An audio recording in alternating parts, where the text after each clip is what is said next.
ये दिया वो दिया। कहाँ तो मोदी जी 15-15 लाख दे रहे थे, आज राशन बांटते घूम रहे हैं और राशन की दुहाई दे रहे हैं कि हम लोग कोई भूखा नहीं मरने दिया। प्रधानमंत्री ने ये तो माना कम से कम कि चलो मेरे राज में भूखा मरने की नौबत आ गई थी।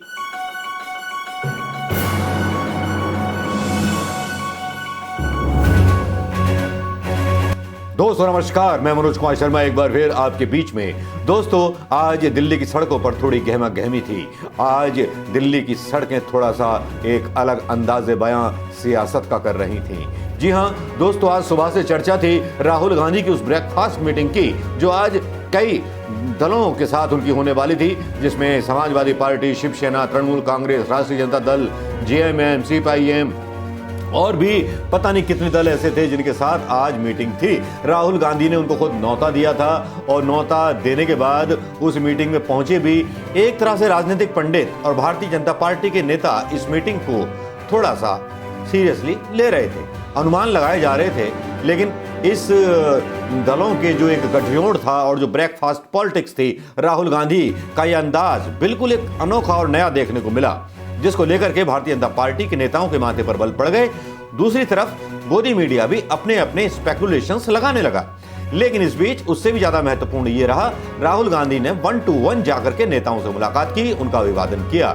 यह शायद राहुल गांधी का वो अंदाज था या किसी की इसके पीछे रणनीति थी या कुछ ऐसा था कि जिस रणनीति पर राहुल गांधी जो थे चल रहे थे, मान रहे थे, या कुछ ऐसा था जो बदल गया है। क्योंकि अभी कुछ दिनों पहले हमने राहुल गांधी को पेगासस के मुद्दे पर भी सरकार को घेरते देखा था और किसान आंदोलन का समर्थन करने के लिए उन्होंने ट्रैक्टर पर भी संसद भवन तक मार्च किया था।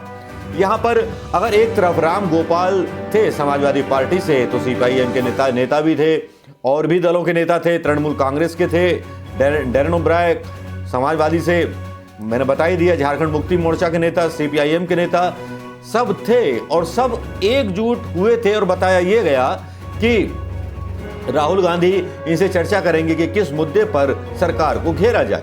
क्योंकि पेगासस का मुद्दा गांव-गांव तक वो पहुंचने वाला नहीं है। लेकिन अंदर खाने की सूत्रों की माने तो ये कहा गया, ये अनुमान लगाया गया कि पेगासस मुद्दे को महंगाई के साथ जोड़कर गैस और एलपीजी के ऊपर सीधा सीधा सरकार को घेरे में लिया जाए और उसके बाद राहुल गांधी सीधे साइकिल मार्च करते हुए उन सांसदों के साथ संसद भवन की तरफ चल निकले। पीछे पीछे भागते हुए कैमरामैन और उनकी वो तस्वीरें आज सोशल मीडिया पे खूब जम करके वायरल हुई। स्पेकुलेशंस भी लगाए जाने लगे। एक बड़ी मुलाकात चर्चा का विषय बन गई संजय राउत के साथ। संजय राउत के साथ उन्होंने काफी समय बिताया और कुछ बातें हुई, गोपनीय बातें, जिसके बारे में उल्लेख हम करेंगे अपने अगले वीडियो ब्लॉग में। लेकिन अभी तो बात करेंगे राहुल गांधी की इस रणनीति के पीछे किस चाणक्य का दिमाग था या किसका ये आइडिया था जो आज राहुल गांधी इतने सालों बाद पहली बार जो था आगे बढ़ के बैटिंग करते हुए दिखाई दिए। आपको याद होगा इससे पहले सोनिया गांधी विपक्षी नेताओं को अपने यहाँ खाने पर बुलाती रही हैं, लेकिन आज पहली बार राहुल गांधी ने आगे बढ़कर विपक्षी नेताओं को ब्रेकफास्ट पर न केवल बुलाया बल्कि उनके साथ 1-to-1 मुलाकात की, उनकी बातें सुनी, उनके साथ डिस्कशन किया। इससे पहले गोदी मीडिया अपनी फजीयत करा चुका था। उमर अब्दुल्ला एक इंटरव्यू में पूरी तरह से गोदी मीडिया को आईना दिखा चुके थे। अब सवाल ये उठता है कि वो कौन था जिसकी सलाह मानी गई, क्योंकि कुछ सूत्रों का ये कहना है, कुछ गुप्त सूत्र ये बता रहे हैं कि कांग्रेस के अंदर राहुल ने पीके एक्शन वाला प्लान शुरू कर दिया है। जी हां, प्रशांत किशोर की मुलाकात हुई थी, आपको पता है। प्रशांत किशोर ने को जो था अनुमान लगाए जा रहे थे कि कांग्रेस में शामिल होंगे, ये भी आपने सुना होगा। और प्रशांत किशोर के साथ एक लंबी मीटिंग हुई थी राहुल गांधी और प्रियंका गांधी की, ये भी आपने सुना होगा। तब अनुमान लगाए जा रहे हैं, कुछ गुप्त सूत्रों के अनुसार यह खबर आ रही है कि ये प्रशांत किशोर के द्वारा सुझाई गई रणनीति का हिस्सा है कि सारे विपक्षी दलों के साथ मिला जाए, राहुल गांधी के द्वारा पहल की जाए। एक जो तमगा लगाया जाता रहा है उन पर कि वो आगे बढ़कर के नेतृत्व नहीं करना चाहते, आगे बढ़कर जिम्मेदारी नहीं लेना चाहते। जो परसेप्शन खड़ा किया है भारतीय जनता पार्टी ने, उस परसेप्शन को तोड़ने की ये जो पहल थी राहुल गांधी की, ये कामयाब कही जा सकती है। हालांकि गोदी मीडिया ये समाचार चला रहा है कि आम आदमी पार्टी के नेताओं ने और बहुजन समाजवादी पार्टी के नेताओं ने इस बैठक में भाग नहीं लिया। इस ब्रेकफास्ट पॉलिटिक्स में उनका कोई भी नेता शामिल नहीं हुआ, जिसको लेकर के सोशल मीडिया पर आम आदमी पार्टी के खिलाफ और बहुजन समाजवादी पार्टी के खिलाफ बहुत सारी बातें कही जा रही। आम आदमी पार्टी और बहुजन समाजवादी पार्टी को बी टीम बताया जा रहा है भारतीय जनता पार्टी की, और उसके समर्थन में बहुत सारे दावे अपने अपने तरीके से सोशल मीडिया पर आज़ाद कल में पेश कर रहे हैं। लेकिन अब विश्लेषण करते हैं कि राहुल गांधी की ये पॉलिटिक्स कहां तक असर डालेगी। राहुल गांधी का संसद तक साइकिल से मार्च क्या असर डालेगा? क्या इसका असर संसद पर या नेताओं पर या सरकार को दबाव में लेकर के आएगा? मुझे लगता है कि शायद नहीं, क्योंकि सरकार हमेशा कोई भी दबाव मानने से इनकार कर देती है, क्योंकि सरकार ने अब भी कई अध्यादेश के द्वारा सदन भंग होने के बावजूद कई बिल पास कर दिए। सरकार जो है ना तो महंगाई के ऊपर सुनने को तैयार है, ना किसानों के मुद्दे पर सुनने को तैयार है, ना पेगासस के मुद्दे पर जवाब देने को तैयार है।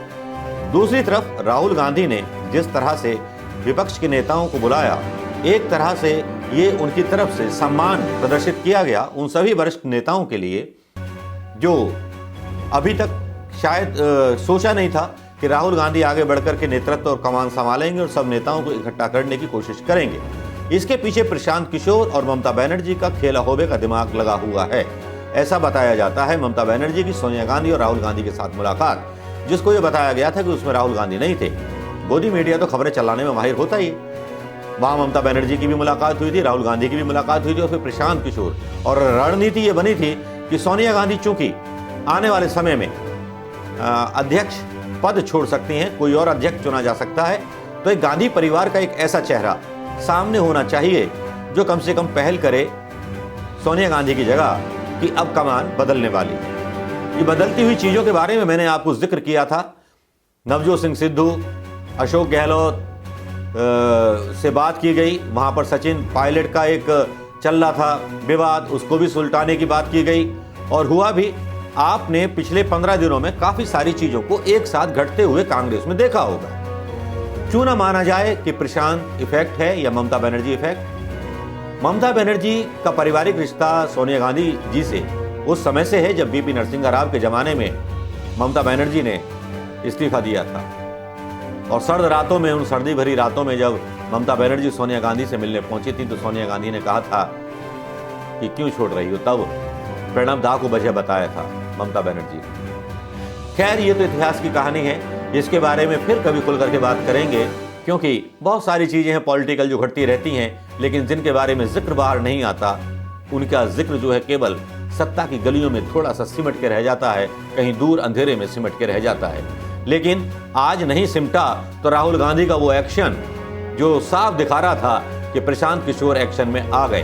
अब एक नई खबर और चल रही है कि प्रशांत किशोर कभी भी कांग्रेस में शामिल होने की घोषणा कर सकते हैं, और ये घोषणा 2-3 दिन के अंदर की जा सकती है, ऐसे अनुमान लगाए जा रहे हैं, क्योंकि प्रशांत किशोर जो हैं अब बड़ी भूमिका में नजर आएंगे कांग्रेस में, और हो सकता है राजनीतिक सलाहकार के रूप में भी नजर आए, और हो सकता है रणनीतिकार के रूप में भी नजर आए, और हो सकता है सारे विपक्ष के एक राजनीतिकार और रणनीतिकार के तौर पर वो उस बड़ी भूमिका में नजर आए जिस भूमिका में वो ताल ठोक करके उन लोगों को चुनौती देते हुए नजर आएंगे जो सत्ता को पैसों के बल पर खरीद के अपने आप को चाणक्य सिद्ध करने में लगे रहते हैं। तो आज राहुल गांधी के एक्शन ने सत्ता के पायों को हिला दिया है, सत्ता दरकने लगी है, क्योंकि आज मतलब बौखलाए हुए प्रधानमंत्री मोदी जी ने फिर आज एक दाव खेला, राशन लाभार्थियों से बात की और फिर बुरी तरह से ट्रोल हो गए। उन्होंने कहा जी हमने राशन दिया 5-5 किलो, ये दिया वो दिया। कहाँ तो मोदी जी 15-15 लाख दे रहे थे, आज राशन बांटते घूम रहे हैं और राशन की दुहाई दे रहे हैं कि हमने कोई भूखा नहीं मरने दिया। प्रधानमंत्री ने ये तो माना कम से कम कि चलो मेरे राज में भूखा मरने की नौबत आ गई थी, तो इसका मतलब सरकार तो फेल हो गई। मतलब प्रधानमंत्री एक तरह से अपनी बढ़ाई करने के चक्कर में दूसरी तरफ ये मान बैठे कि उनके रहते हुए भुखमरी की नौबत उस हिंदुस्तान में आ गई जिस हिंदुस्तान में कभी भूखे को खाना दरवाजे पे बिठा के खिलाया जाता था। एक तरफ राहुल गांधी थे तो दूसरी तरफ मोदी अपने झूठे जुमले छोड़ने से बाज नहीं आ रहे थे। लेकिन राहुल गांधी के एक्शन में प्रशांत किशोर के एक्शन का मिल जाना यह दर्शाता है कि आने वाले समय में और भी जल्दी बहुत सारे राहुल गांधी के एक्शन, कांग्रेस के एक्शन देखने को मिलेंगे, और उस पर बीजेपी के क्या रिएक्शन होंगे इसको देखेंगे हम और आप लोग। दोस्तों, इसी खबर के साथ मैं मनोज कुमार शर्मा आपके बीच आता रहूंगा फिर एक सेकंड ब्लॉग के साथ। थैंक यू दोस्तों, जय हिंद।